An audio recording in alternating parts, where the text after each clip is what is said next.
सूर्य का ध्यान। इंद्रो विश्वा वसुश्रोता चेलापुत्रस्तथांगिरा प्रम्लोचा राक्षसश्चर्यो नभो मासं नयन्त्यमी सहस्ररश्मि संवीतमिन्द्रं वरदमाश्रये शिरसा प्रणमाम्यघश्रेयो वृद्धिप्रदायकम्। श्रावण मास के अधिपति सूर्य का नाम इंद्रादित्य है। वे अपने रथ पर अंगिरा ऋषि, विश्वावसु गंधर्व, प्रम्लोचा अप्सरा, एलापुत्र नाग, श्रोता यक्ष तथा शर्य राक्षस के साथ चलते हैं।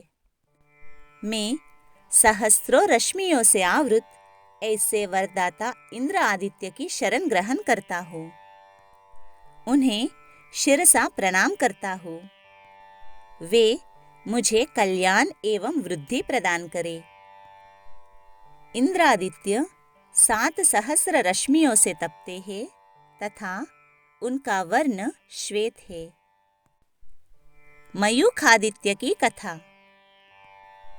पूर्व काल में त्रिभुवन विख्यात काशी में पंचगंगा के निकट भगवान सूर्य ने अत्यंत उग्र तपस्या की।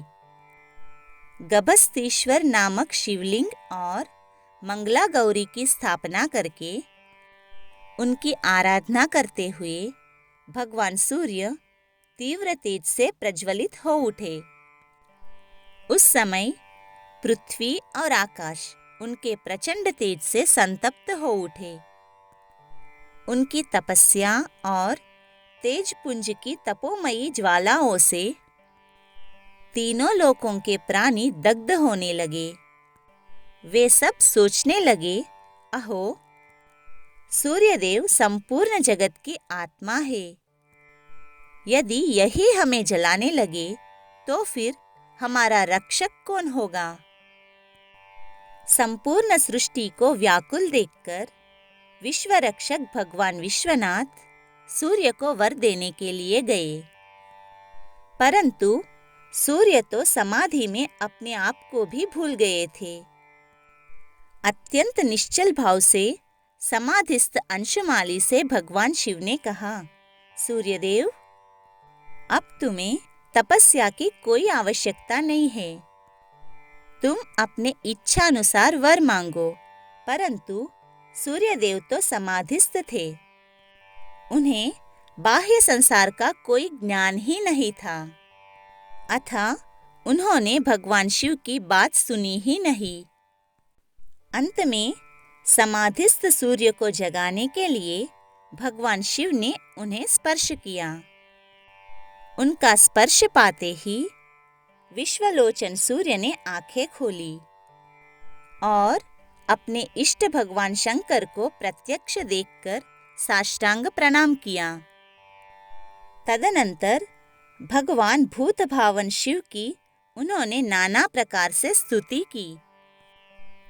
भगवान शिव की महाशक्ति मंगला गौरी को भी सूर्य ने बारंबार प्रणाम किया तथा मंगलाष्टक नामक स्तोत्र से उनकी स्तुति की। भगवान शिव ने कहा, सूर्यदेव, उठो, तुम्हारा कल्याण हो। महामते, मैं तुम पर भली भांति प्रसन्न हूँ। तुमने जिन स्तोत्रों से मेरा और मंगला गौरी का स्तवन किया है, उन स्तोत्रों का पाठ करने वालों की सुख संपदा, पुत्र पौत्रादि की वृद्धि होगी।